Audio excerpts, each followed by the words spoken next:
এই যে সোশ্যাল মিডিয়ায় আমি মিনি ব্লগগুলো আপলোড করি, কি হবে করে? দেখো, এর উত্তরটা খুব সিম্পল। আমি যেটা বুঝতে পেরেছি যে কিছু হোক আর না হোক, আজ 10টা বছর পর যখন আমি নিজের ভিডিও নিজেই খুলে দেখব, অনেক কিছু দেখতে পারবো।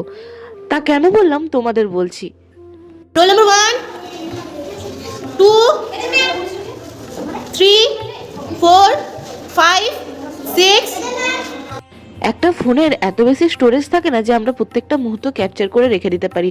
তবে কি বলতো, এখানে মিনি ব্লগগুলো আপলোড করে রেখে দিলে আমরা পরেও দেখতে পাবো। তো সেই রকমই আমি আমার বিএড স্কুলের যে ইন্টার্নশিপ চলছে, সেখানে এই ভিডিওগুলো আমার কাছে মেমোরিজ হিসাবে থেকে যাবে। আমি যেন আজ থেকে 10-15 বছর পর গিয়েও এই ভিডিওগুলো দেখে আমি যেন মনে করতে পারি যে হ্যাঁ, এটা আমার বিএডের বেস্ট টাইম ছিল।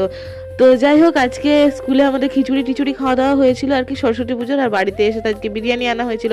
সেই খেয়ে দিয়ে একদম ফ্রেশ হয়ে নিজের বিছানার শান্তির জায়গায় এসে ঘুমিয়ে পড়লাম।